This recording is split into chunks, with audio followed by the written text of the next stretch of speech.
Good evening, everybody. It is great that you are joining us this evening. I am so looking forward to this conversation. My name is Lou, and I lead the pastoral care team at Christchurch, London. And as a church, we really care about emotional well-being and mental health. And this is why we are running a number of seminars over these months, all about health and well-being, anxiety, stress. We've done one on sleep. You can check them all out on YouTube. And this evening, I am delighted to be chatting to Dr. Roger Bretherton. Roger is a clinical psychologist and a lecturer at the University of Lincoln, and he has so much wisdom to share. So welcome, Roger. Hello, Lou. It's absolutely lovely to be with you this evening. Ah, likewise, likewise. And one of the reasons I've been so excited about speaking to you is because I think when it comes to the topic of joy, there is so much out there about, buy this, it will make you happy, or do this, or you just need to do this and that. And I just think it's so refreshing to speak to someone who has researched this, and you do this as your job. You look at how people tick and why people do the things they do. So I'm really looking forward to having this conversation with you. That sounds great. And just to say, if you're watching this and you have questions yourself, we would love to hear them. I have my phone with me, and Lydia, who is monitoring the social media, is going to let me know if anyone has any questions. So please do feel free to ask them. No question is stupid. And Roger would love to answer these questions as well. So I guess one thing that's important to ask at the beginning is what joy is, because I guess a number of us might have a different interpretation of what joy is. So can we start there? Yeah, well, so the thing is that joy sits in positive emotions. So there's a whole range of what psychologists would call positivity. And I mean, the first thing we have to say is that there are no good and bad emotions as such, that all our emotions are trying to do something for us. So even the bad emotions, anger, anxiety, guilt, etc., trying to accomplish something for us. But when we talk about the good emotions, what we're talking about those emotions that on the one hand, they broaden our awareness of who we are and what's around us in the world. So when you're feeling good, you become more open to the world around you. And then secondly, they build our resilience. So if you have a moment of loving feeling, joyful feeling, serenity, whatever, and then a difficult thing occurs, some stress or some anxiety comes in, you'll actually be much more resourceful, much more resilient in how you deal with that thing that comes forward. So joy usually is viewed as the emotion that accompanies some kind of gain in life. So when something new comes your way, something exciting in some way. And this is why sometimes it's associated with things like shopping. Shopping is an interest, and we'll have to come to that in a second because it's not the best example of it. But if you really think about really deep, profound joy, what we're talking about is we're talking about those moments where something happens that adds to our personal domain. In other words, it touches us in that really, really deep place in our hearts. And there's almost like an inner yes that goes, yes, that's me. Yes, that's what I'm about. There's a sort of motivational positivity to it, and it leads to approach. So the things that we find joyful are the things we want more of. We want to approach and we want to look at them in some way. Wow, that is amazing. Just thinking of it like that, I'd never thought of it that way. And just going back to what you said right at the beginning, about good and bad emotions, I think that's a really important point, because I think it's very easy to feel kind of almost guilty about having bad emotions or being angry at having them. And you can just feel like, oh, it's just a waste of time being angry or sad or something. But just to draw on that point, I think that is really helpful to know, actually. It's really important, isn't it? And particularly recently with lockdown and probably with quite a difficult autumn and winter ahead of us as well. I think it's really important that we don't make negative emotions, if you like, wrong. What's interesting about negative emotions, as I sort of implied, is that negative emotions, unlike positive emotions, have really strong action tendencies attached to them. So fear wants to run away, shame wants to hide, sadness wants to withdraw, anger wants to fight. And it's because they're there, they're designed to do something for us really, really quickly. And I think the difficulty for a lot of us is that over the period of lockdown and perhaps going into the next season as well, I think we're going to find that we're in those negative emotional states and they're designed to try and solve a problem for us very, very quickly. But actually, it's a problem that can't be solved. It's not going to vanish. We're not, we don't have control of our lives quite often at the moment. And so I think the thing to be really, really clear about is in those moments, just remember it's perfectly reasonable to be sad, to be scared, to be resentful or guilty. Those kind of things kind of make sense given the context that we're in. But not to confuse those things with our identity. So I think what's happened to a lot of people during this period of time is that you go from feeling negative because that's the way things are, and then suddenly you turn it into a strong position on yourself. So you start saying, oh, I knew I was useless, I knew I was hopeless, these kind of things already happened to me, I knew I was unlovable, I knew I couldn't do my job. And then suddenly we start taking all these really, really strong positions. And so I would say the best thing to do with negative emotion is to say, what is this emotion trying to do for me? And how can I just validate if that's what it's trying to accomplish? But unfortunately, right now, it might not be able to accomplish that. So let's sit with the emotion rather than turning it into a statement about ourselves. So give me an example of what you would do that with. So say I am feeling like we've just gone into the next tier up. So now we can't have any people in our home. So say it is actually the case, I've been feeling really sad about that because I'm missing the people interaction. How could you apply that to that situation? So it's the way I would apply it to there is firstly, let's validate the sadness. So of course you feel sad. And one of the things that's really lovely about you being sad is it means that you really deeply valued the people who came to your home. So hold on to that gratitude. So that's validating the emotion, saying it's perfect. You've lost something and it's something that's really important to you, and nurture that, think about it, make phone calls, make sure that thing that you lost, you're really clear on.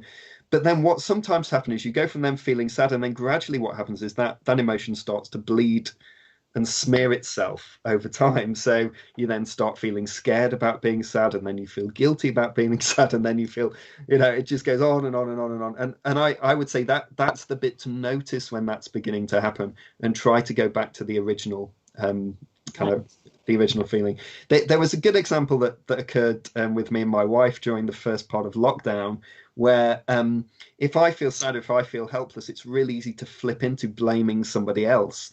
So my head was starting to what was annoying me about her and what was going on and what we needed to do differently. And I started a conversation that went something like, this would be so much easier if you wouldn't do boom, boom, boom, boom, boom. And Marie Claire, my wife, was pretty quick, and she just went, Roger, let's not do that now. Hey, I know that you feel, I know that like all of us, you feel helpless and you feel scared and you feel guilty, but how about we don't blame each other for what's happening right now? And she was absolutely right. What happened to me is I was feeling sad and scared and helpless, and I'd sort of leveraged that into this will be much easier if I can just blame her for it. And she was going, let's not play that game because it's going to take us to places we don't want to go. And she was absolutely right. Wise women. I know. I just hope I'm that level-headed when people do the same to me. And so I think that's so important what you said about how we can kind of almost inflate the negative emotions that are going on in our mind to make them bigger. And I don't know if this is true for anyone else watching. I suspect it is, but quite often with joy, I almost I find that the moments of joy can be so fleeting, and yet the moments that are, say, more negative emotions, they can feel like they last longer. Why is that? So we have a natural negativity bias as human beings, which means that basically we are primed to look for problems and for negativity in any context. Like in really minor ways, you really notice this. If you get a bit of feedback at work, for example, and there's 3 wonderfully positive things and 1 negative thing, it's not the positive things that give you the sleepless night about how wonderful you are. It's the negative thing of what should I do about that? And there's a good reason to emphasize those things, because those are the things that are a threat to our social standing, they're a threat to our safety, they're a threat to our relationships, and therefore we just have this natural tendency to aim at those things. But when we start to talk about the area of psychology I work in, which some people call character strengths, which is how do we develop hope and gratitude and love and wisdom and all the good stuff, how do we do that? There is an awareness that when you start thinking in those ways, you are pushing against the grain of who we are naturally as human beings. But we're doing exactly what you're saying, is that we're beginning to take those tiny moments sometimes of gladness, of joy, those sort of moments of light in the darkness that we sometimes see, and we're magnifying them. So some people call it savoring. In other words, you just pick it up and you remember it and you enjoy it and you revisit it and you perhaps write about it as you're drifting off at night. You're thankful in bed for those moments. And what we're doing is we're intentionally pushing attention towards those good things in life, because we won't naturally do it. So this is why so many people encourage you to keep gratitude journals or kind of listing things that you're thankful for. Is to almost build the muscle of the contentment muscle almost. Yeah, that's right. So one of the things I find when people first start doing this is sometimes they struggle to think of one good thing in their day, particularly if you have a tendency towards depression or anxiety. It can be really difficult to think what was good today, because you immediately go to all the things that went wrong or where the problem was or those kind of things. But what, for example, writing a gratitude diary, writing a gratitude journal really does is it gets you used to spotting those things. And then the other thing I really like doing is, when I'm talking about psychological strengths, beginning to spot the good things in yourself so that you become just as au fait, just as familiar with what's good about you as you are with all the things that are wrong with you, all the things that you want to change or want to alter. And that we should, if we want to really live a sort of balanced life, we should really have a vocabulary that's just as rich, just as wonderful for the good things about us and the people around us as we do about the problematic things. I think that is so important in a culture where collectively we have such low self-esteem, to actually not be embarrassed or afraid about recognizing the good things in us. Yeah. Because I guess, and I'm stereotyping here, but kind of Brits can be quite, oh, no, kind of self-deprecating. Yeah. But I can see that actually being open, being honest about our strengths as well, how that could be really good for us.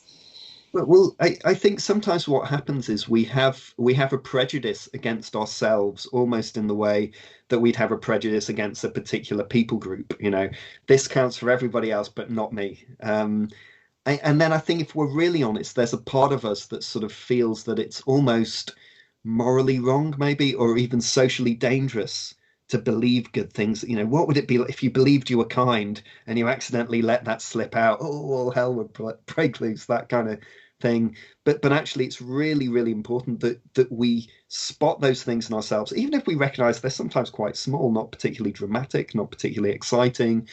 But the model of character I sort of work on is basically a seed model of character, which says the best way to grow wisdom, courage, gratitude, love in yourself isn't to go, where's that gone? Where can I find it? It's to spot the seeds of those things in you and begin to water them. So again, just being really practical, how would you do that? So first thing is what we're talking about, which is the awareness. So you have to be able to spot them, first of all. And if we're really good, we should be able, in any 20 minutes of our life, any 20 minutes of our experience, you should be able to spot small good things that are part of you and are good.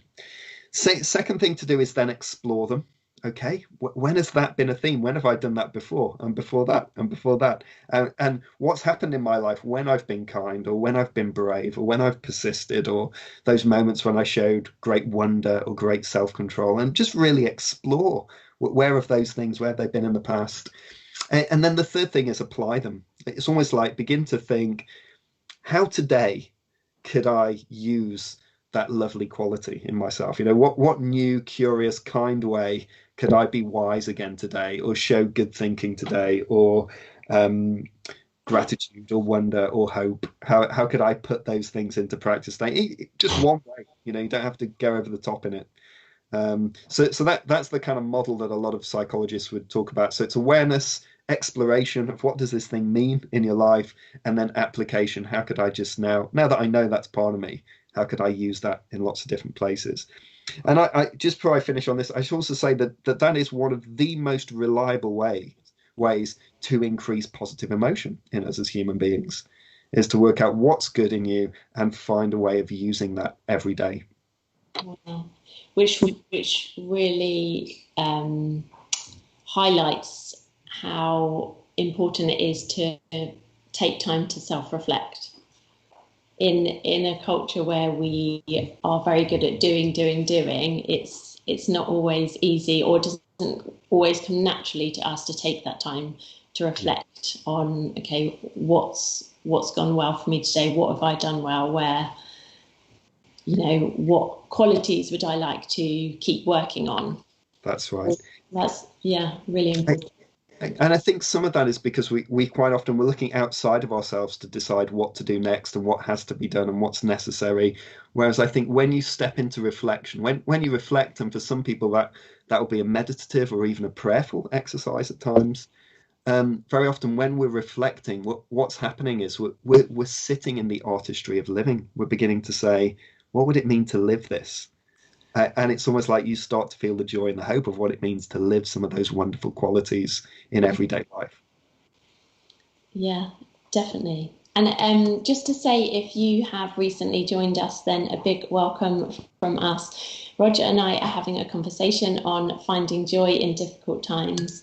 Roger is a clinical psychologist and a university lecturer at Lincoln University.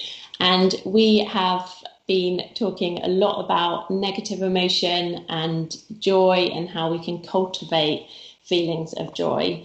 And one question I've just thought of is, like, why as humans, why do we even long for joy? Why is it something that so many of us chase after in either healthy forms or unhealthy forms? Like, what is it about it?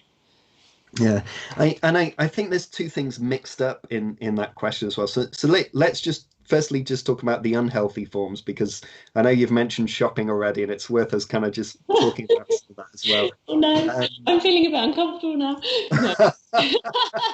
well, I don't by any stretch of the imagination think you're addicted to buying shoes or anything like that, but it's it's worth talking about.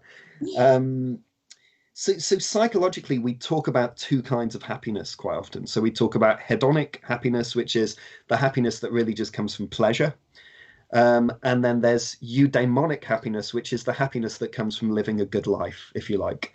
Um, and the true idea of kind of thriving, flourishing, what you might call the fullness of joy, really lives in the eudaimonic side of things. So it lives in that sort of feeling of I'm living a good life, and somehow grace and love and all these wonderful things come with knowing how to live well. So that's kind of eudaimonic happiness, and that's what we're probably going to talk about most. But it's worth talking about the hedonic side of things, because firstly, it's not wrong to have pleasure, enjoy a new car, you know, that's all great.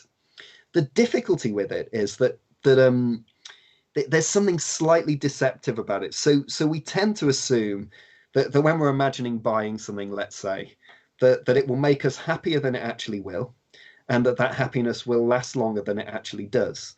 And so what happens is, let's imagine you were addicted to buying shoes, Lou, and you can't wait to buy your next pair of shoes. You get those pair of shoes for a week, you love them, and you're strolling about in them. But then after a while, that begins to teeter off and go down, and then you have to buy your next pair of shoes, so you feel the same again, and then the next, and then the next, and then the next. And so you can see how sort of for a lot of us, this is how advertising and materialism gets us, really. And psychologists call that the hedonic treadmill. In other words, it's this idea of chasing after the next pleasurable thing and the next pleasurable thing and the next hit and the next hit, and it goes on like that. Now, interesting. Gratitude is one of the ways that we can short circuit that, because what happens when you're grateful for something grateful for your home, grateful for your lovely shoes, grateful for your car. We talk about material things. We can also talk about our family and friends and all the things we can be grateful for. When you're grateful for something, it's almost like you receive it as a gift again, as if for the first time. It's like you look at it again with fresh eyes and go, oh, thank you so much. I really appreciate that. I'm so glad for that. And so that's why when we talk about eudaimonic uh, pleasure, well-being, if you like, we're talking about what happens when we live a good life, and gratitude and love and hope are all part of that sort of way of living, which ultimately is where the deeper joy lies.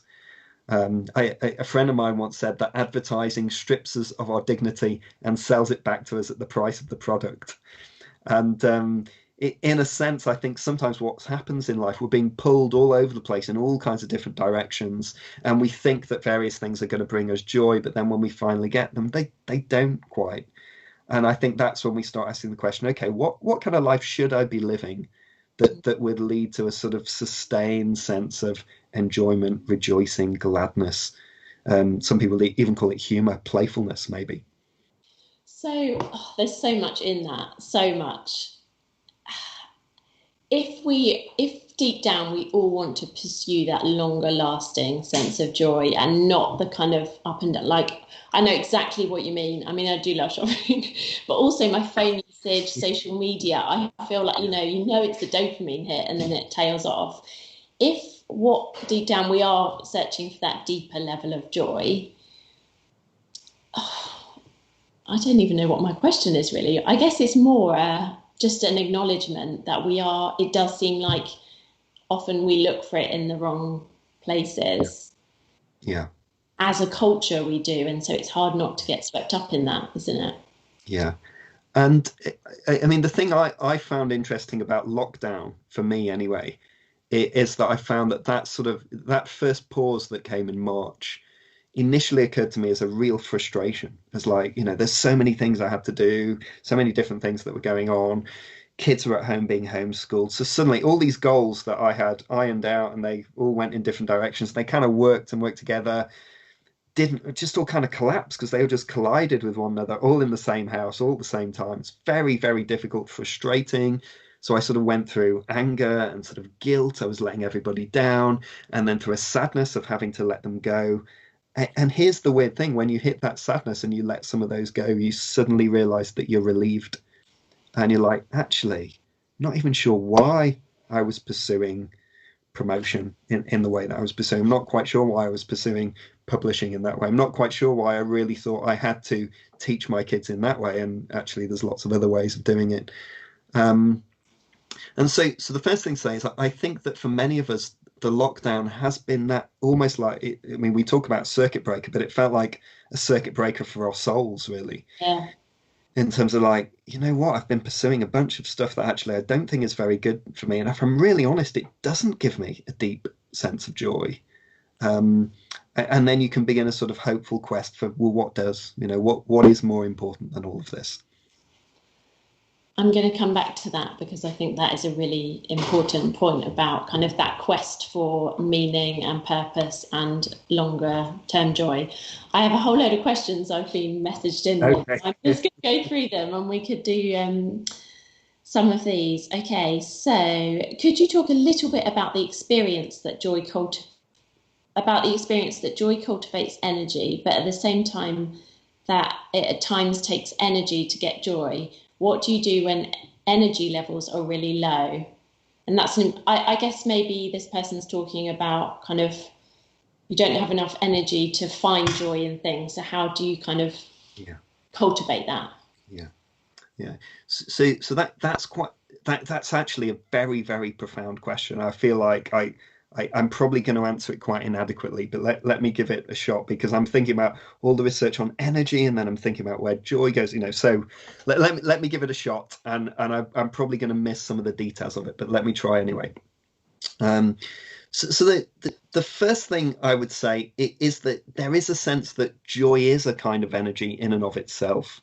And it tends to it almost like it occurs to us rather than us pursuing it. So one of the ways of looking at joy is it's almost like joy is the radar that goes off when you know you've found what you love doing, or what you enjoy, or what's really deeply valuable to you. So from a psychological emotional point of view, if you think about the cycle of emotions, which goes from things we value highly, that's joy. So when you get the things you value highly, you experience joy. When you're furthest away from them, you're in sadness. So that's the kind of cycle of emotion.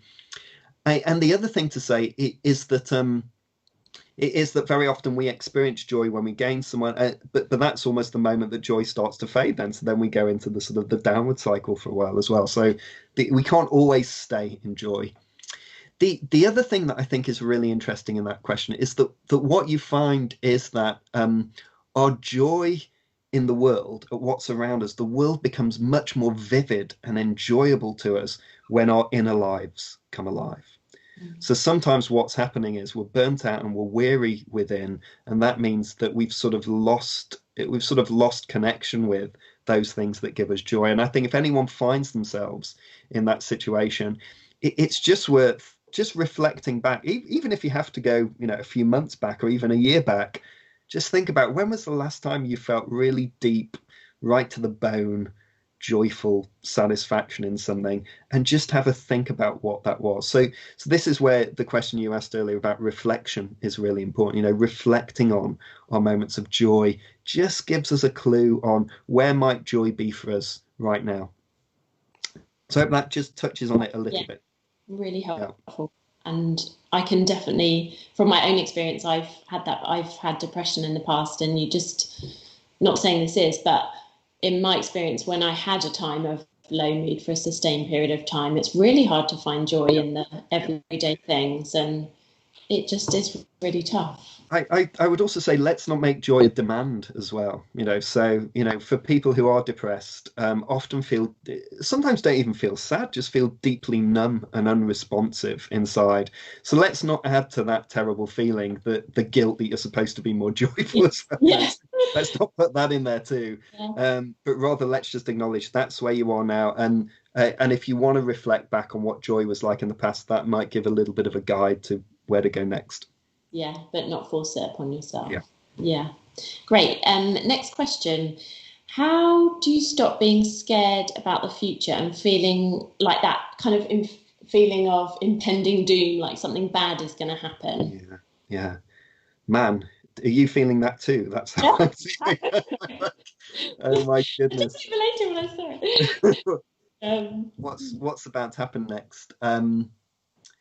Let me use an analogy that some psychotherapists use that I find really helpful on this. So there's a parable in a form of psychotherapy called ACT, acceptance and commitment therapy, and it says that your mind is like an old style radio with two dials on it, and in a moment of anxiety, worry, fear, whatever, your volume dial is turned up to 11.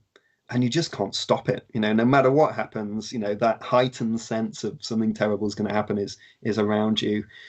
But what we can move is we can still move the tuner. The tuning dial can still be moved up and down. So you can't take away the anxiety, because, to be honest, right now you'd be very, very, accurate to be apprehensive about what's going on. But what we can do is begin to get curious and begin to get really psychologically flexible about how we might want to deal with some of those fears. So sometimes even, I will sometimes even play a game with myself where I'll say, what's the worst that could happen? Realistically, not in my imagination, but what's the worst outcome that could come in the next few months? And what resources are in me to deal with that? Almost like take myself to that moment and then imagine myself, in spite of all that terrible stuff happening, dealing with it really well. Because quite often when we're in that cycle of worry, the thing, I've just had another thought that I should probably go to. Firstly, let me say this. So worry and curiosity are the same thing. So when you're curious about something, you say, I don't know what's going to happen next, and you just get really curious about it. It could be this, could be that, could be the other, could be the other. When you're worried about something, you say, this is uncertain, but I've got to get rid of that uncertainty bad. So you take that tiny negative thing and you just proliferate all these possibilities around it. So curiosity is one of the best ways to deal with worry. is actually begin to think, what are all the possible futures that might be coming your way? Just have a think about some really good ones, all those kind of things. And then the other thing is actually to think about yourself. So this is where I was going with the worst possible scenario, is really begin to invest in imagining what's really strong and really good and really strategic and really artful and skillful in you, that actually, when the worst does happen, will deal with it, will work it out, because you just will. You'll find a way around it and imagine yourself. So the answer in that sense to worry isn't necessarily trying to deal with the thoughts. It's actually bringing it back to, who am I and what will I remain committed to no matter what happens? What are the skills that I have?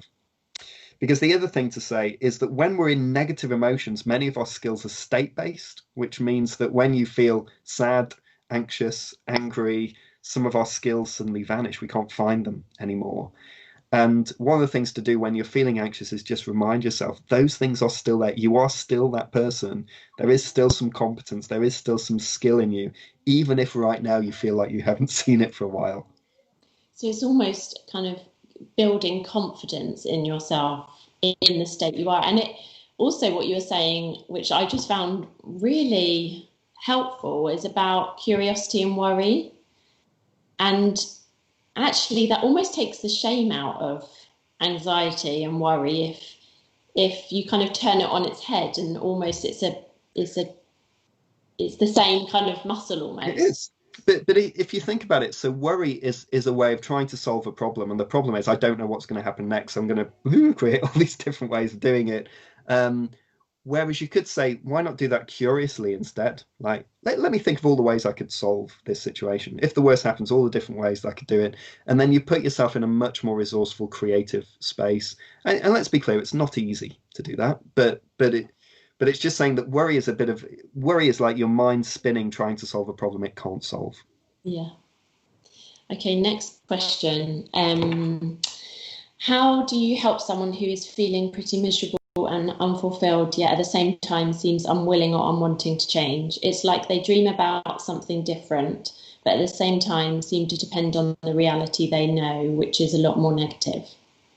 Yeah. So this is kind of the really deep question, particularly around perhaps if you're living or caring with or even treating someone who's depressed. Very often you'll find that you're presented with that kind of scenario where someone is clearly in a very, very down, depressed kind of state, but at the same time they almost sort of resist being helped on some level. So you're presented with those two dynamics at the same time. Um, and it is really difficult to know how do you get in there and what do you do. And so I mean there's so many different places to go there, but I guess my first thing would be to validate the negative emotion. So sometimes what happens is with a depressed person, you get into a tug of war where you want them to move on, and they don't want to move on because part of the depression is actually there's something really important for me going on here, and I don't want someone just to slap me around the head and say you're wrong and move on. If I could just pull up my socks and move on, I would, but actually there's something more profound than that going on. So the first thing I would say is let's bring some acceptance to that emotional state. And then if the conversation is available about moving on, then I would say what's the smallest step you feel capable of doing? So rather than me coming up with what I think they should do, what's the smallest step you can do? So I think of a client of mine I had who suffered a profound depression for many, many years and was still depressed actually after seeing me. So it wasn't even that I healed him or cured him in the process. But one of the things that he got more and more depressed about was the state of his bathroom, and he was quite skilled with DIY. So basically, we came up with this deal where he would tile one tile in his bathroom every day. So ridiculously slowly, really, from any objective point of view. But you know what? At the end of 6 weeks, he had an absolutely beautiful bathroom, and that would be my view. On the one hand, accept that's just the way things are. On the other hand, is there any movement at all? Tiny steps, even tiny steps over a long period of time can still lead somewhere quite nice. So that would be very kind of, it's a very provisional sort of Mhm. inadequate answer in some ways, but it's basically those two things: acceptance and then just tiny steps forward. That's I really love that illustration because it's so often we can think, okay, I'm here and I want to be over here, and you just see a big kind of Yeah. gap in between. But that idea of taking little steps, like one tile a day, like one little step a day, can help you get there. That's a really nice illustration. Yeah. So we talked earlier about things that can bring us short-term joy. Um, Shopping or lots of things like short-term hits. Actually, let's just talk about a few of what they are. There's give me some alcohol. Yeah, eating is a classic one. Watching TV, so box sets and Yeah, Netflix. which is actually a lot about lots of people. When lockdown started, it was all about Netflix and chill, basically, Yeah. to kind of get through it. It's like medicating on TV, phones, social media. Yeah. Yeah. That's right. For some people, actually work. So for some people, have a tendency towards being a bit obsessive around working. Working becomes the thing that they can't disengage from. And so why do some of these or all of these things, why, well, is it that they only bring short-term joy, or can people get ultimate fulfillment through some of these things? So I think when I look at it, I mean, again, this is it's such a complex question. Like, how am I going to possibly answer that question um, Sorry. right now? So there's kind of two thoughts that come to mind about it. Is that basically when you look at the research on flourishing, fulfillment, thriving, etc., most people now seem to think that there's sort of five things that really give us a sense of joy, if you like, and goodness, and effectively they boil down to things that give us positive emotion. So that's some of the things that we're talking about. There's nothing wrong with them. They only become a problem if we become obsessed with them or they become addictive in some way. But then things that engage us. So really great hobbies, great conversations, moments where time flies because we've got really absorbed in something we really enjoy, playing music, whatever. And things that are deeply meaningful to us. So things that make us go, that's great. And things that give us a sense of achievement. So even if it's doing the housework, you don't like doing it, but once it's done, you look at the house and you're really really pleased with it. And then our relationships. So the high positive connections we make with other people. And the difficulty that we're talking about, if you think about all those things, those five things put together, is that we're thinking about one category. So if you just want things that give you positive emotion and you ignore engagement, relationships, meaning, achievement, it's like putting all your eggs in one basket. And then basically when that basket stops working for you, you just start putting more and more eggs in it, and that's when it becomes a problem. It becomes addictive, it becomes obsessive, and those kind of things. So it's not really that those things are inherently problematic as long as they're in the right place, but it's just if that's the only thing we've got going on, that's when the trouble starts, basically. I don't know if that answers the question, but that's Yeah, basically where it's going. Yeah. no, it definitely Yeah. does. And changing tack a little bit, you've obviously done lots of research on joy and other kind of character traits. What's formed your own perspective on joy, would you say? That's a really good question. So, I mean, I'm unusual as a psychologist, really, in the sense that so I'm a practitioner, as you've heard, a clinician, um, but I'm also a Christian, so I'm interested in the theology of all these kind of things, and then I'm also a researcher, so I'm actually crunching the stats and trying to find out what works and what doesn't work and things like that. Um, and so given that it's the more unusual piece, let me just start with some of the theological side of things, and then we'll talk about the science because they're really weirdly interestingly connected. So as a Christian, when I think about joy, and I often go into the Bible to kind of look at it, it is that what's interesting is that some of the greatest moments of joy in the biblical story don't come when people are sat on a beach drinking a pina colada. I mean, I don't think that really happens in the Bible at any point. But the kind of the story about Paul the Apostle. He writes an entire letter to a church in Philippi, in which he just bangs on about joy all the way through it. And basically, he's writing from prison. So he's writing about joy from his own experience of lockdown, being confined, not being able to pursue anything, not being able to do anything. It's like he has this huge, overwhelming joy. Similarly, there's a story in the Old Testament it's in the first book of the Bible in Genesis that's all about a couple that can't have children. So Abraham and Sarah, famous story. And basically, that story is full of laughter all the way through it. So to begin with, God says you're going to have a child. They laugh. Then so Abraham laughs, then Sarah laughs. But in the end, it's almost like God has the last laugh because they have a child, and they call the child Isaac, he who laughs. And so if I was just going to go purely from the sort of Christian biblical perspective, I love this idea of joy and laughter and playfulness and humor, often not belonging to the moments where everything's fine, but quite often belonging to the moments where we feel oppressed, we feel things are difficult, we feel confined, that those are the moments when joy really, really counts. Mm.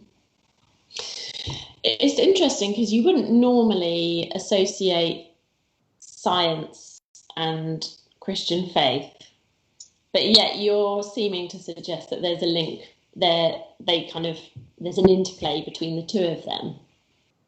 Yeah, I mean, I tend to think that the kind of clash between science and religion is a bit overplayed, really, in my opinion. I don't. It's only really people on the extremes of the spectrum who argue with one another. Most people are somewhere in the middle, and I guess I'm somewhere in the middle as well. That I really enjoy the dance between science and data, and perhaps spiritual experience in Christianity, in my sort of experience. But I think joy might be a good example, actually, because when you start to look at the research on, well, interesting, the psychology of joy, one of the places to look is actually looking at all the studies that have been done on humor, where humor isn't just comedy, just having a laugh about something. Humor is the general cheerfulness and kind of uproarious way of approaching life that comes when you have a sense of humor. And there's all this fascinating research on the way in which, for example, laughter helps us reprocess and reframe stressful events. How people who have a positive sense of humor, in other words, a sense of humor that builds relationships with other people and enhances them, that those people, see reductions in depression, in anxiety, improved relationships with other people.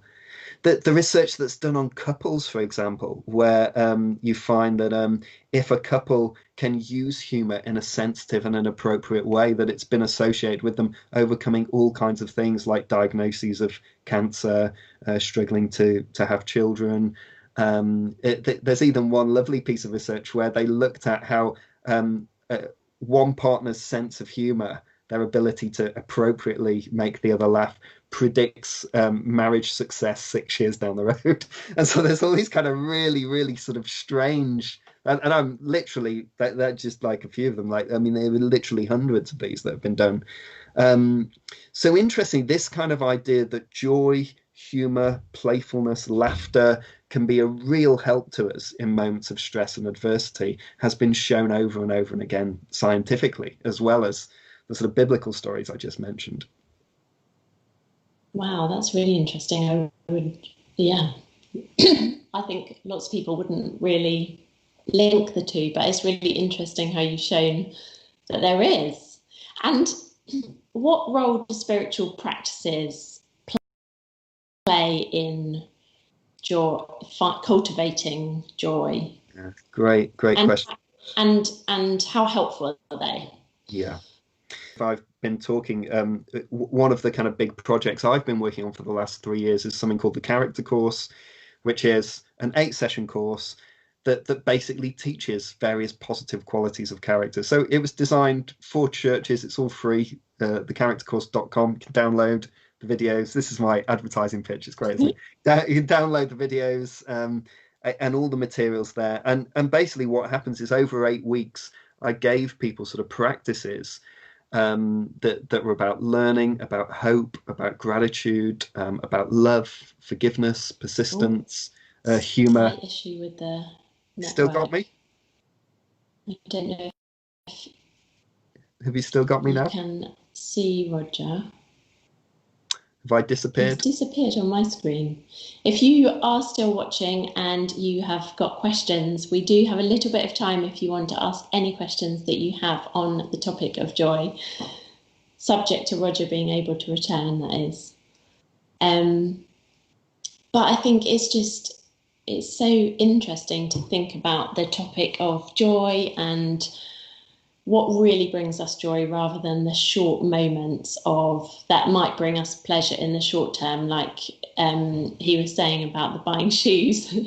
You're happy for a while, but then it doesn't last too long.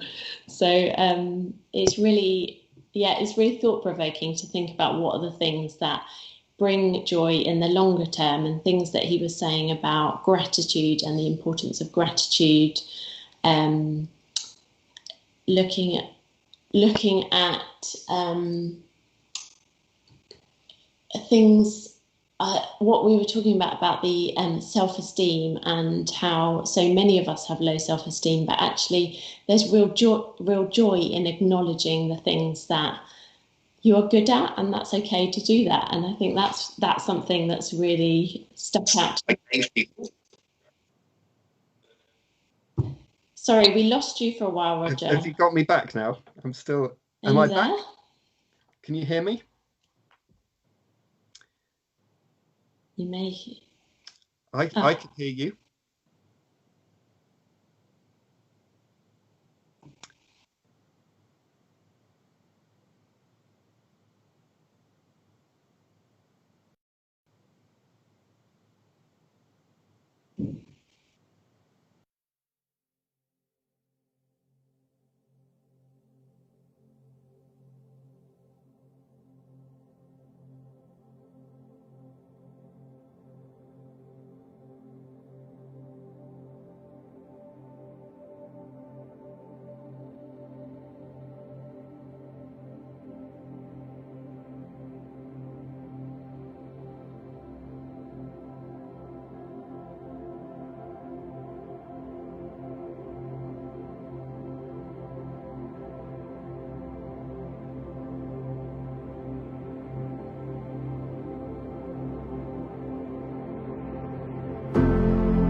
Sorry about that slight technical difficulty, but we're back on track now. Carry on, Roger.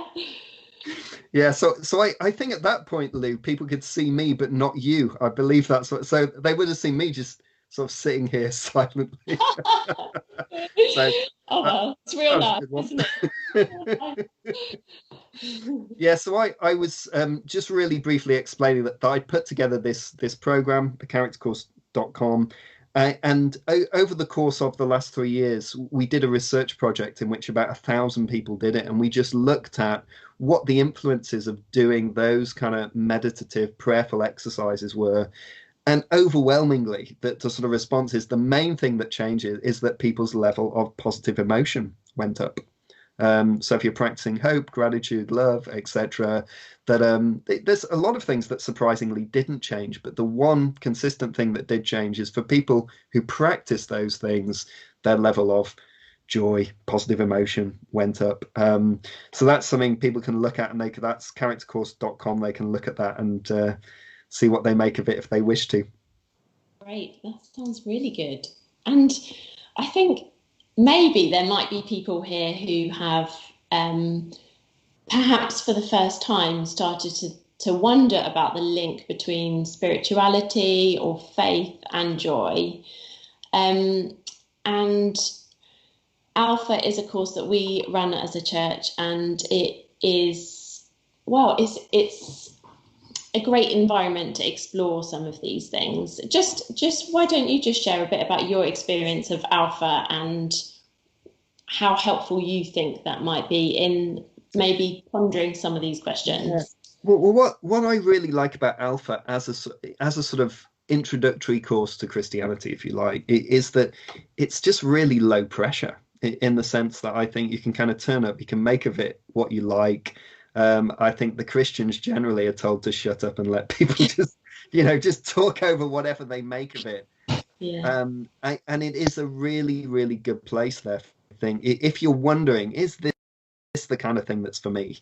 Then it's a really good place to go to experiment, to check some of those things out and just see what happens as a result. And so I always feel like it's a great place for people who have questions and are wondering to go, because I know I hate stuff that's really sort of precious and pressured and coercive. I'm just not keen. So kind of the idea that there is a course where people can go and ask questions and just wonder and see what happens, that's great for me. And one of the things that I really like about it when I've done it is, firstly, you get a real sense of community because there's people all asking similar questions. But also, sometimes I just get a bit fed up of small talk. And so it's nice to actually talk about something quite meaty. And whether you believe it or not, it's just nice to have some of those deeper questions, like what really is the meaning of life? And I think given that we know that joy can't necessarily be found in the shorter term pleasures on a long term basis, why not explore something that can? And so my appeal is, if you're watching this and you are at all interested in the idea of spirituality or God and whether there is a God that is behind joy or life in general, then we would love to see you on an Alpha course. And if you want, you could just come to the first week and see what you think. We have one running on this Tuesday, the 20th at 7:30, and it's all on Zoom, which some people say is a lot better because you're not in the same room as people you don't know. You've got a bit of distance between you and the other people. So I'd really encourage you to come along if you're interested. There's more information on Christchurch's website, christchurchlondon.org/alpha.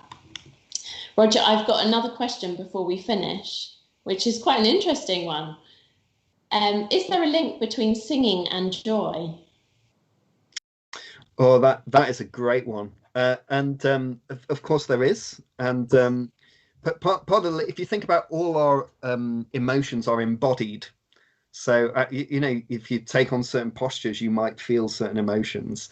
And joy, the emotion that ideally goes with joy is jumping, leaping. So if you jump on a trampoline or you do star jumps, occasionally you activate joy in yourself.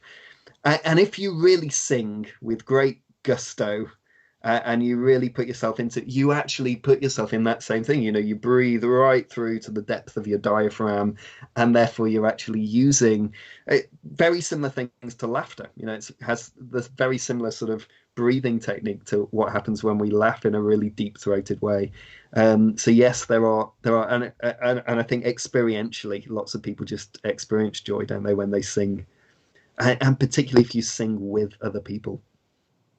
Yes, there's been a lot about community choirs and things, isn't there, and the benefits of that. Yeah.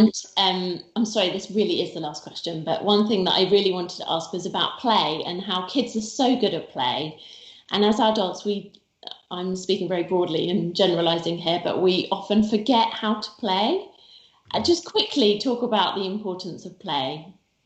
So what play does, and we still have the capacity to play as adults, and playfulness is part of our creativity. It's also part of our ability to problem solve. It comes up in our humor as well. So all of that has a playful element to it. And the thing about playfulness is that play actually sort of belongs to a slightly different world than the world most of us inhabit. So most of us inhabit what psychologists call a telic world. And a telic world is a world where means and ends, where you're thinking, I need to do this in order to do that. It's the world of the to-do list, really. Mm. Whereas the playful world exists in what some psychologists would call the paratelic world. And the paratelic world is the world that says, actually, maybe A doesn't lead to B. Maybe between A and B, I want to go via G, H, then to Z, then back to M, then to L. And playfulness has that thing that says, if I was going to do this differently, how would I do it? And so it involves curiosity, it involves humor, it involves creativity. And play, believe it or not, is one of only a handful of truly biological systems that are hardwired into human beings, and it doesn't go away when we're adults. So if you're beginning to think, I want to take a break, I want to do something different, what playfulness could you bring into life? That's a good question to ask. That is a great question to ask. What do you do? What's your play? Well, I have lots of it. I mean, I'm very, very cheeky and mischievous. So I have two sons, and there's all kinds of tickle fights. And just before we came over here, we found this game called Among Us on the phone, where you have little spacemen running around, and one of them's a murderer, but you don't know which one. And so all four of our family were all playing that just before this, because it's a family game, and we're all shouting at each other and things like that. So I mean, I have to say, if I can find any excuse to play at any given moment, that's what I'll be doing. That is such a good point to end with. It's a really good reminder that play is really good for us, isn't it? And there's nothing to feel guilty about or ashamed of if you take time out and do something really fun. Thank you so much, Roger, for all your wisdom. It's been so interesting to talk to you and hear about the topic of joy. I feel like we could have talked for ages because there's so many different avenues we can go down. Do you have any final parting thoughts? Do you know the thought that's on my mind, and it's a bit of a Christian thought actually, but there's one word that's used only of Jesus in the Bible, and it's a Greek word, and it's the word egalio. And it basically describes Jesus leaping for joy. I think sometimes we have this idea of God being a bit somber and a bit serious and a bit sort of aloof.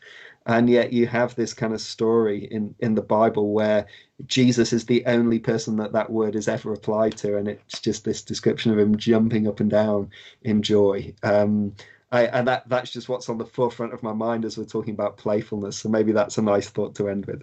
That's a brilliant thought. Thank you so much, Roger. And thank you everyone for watching. We hope that you enjoyed it. The recording will be available on YouTube afterwards, so feel free to share it with any friends or family. Take care.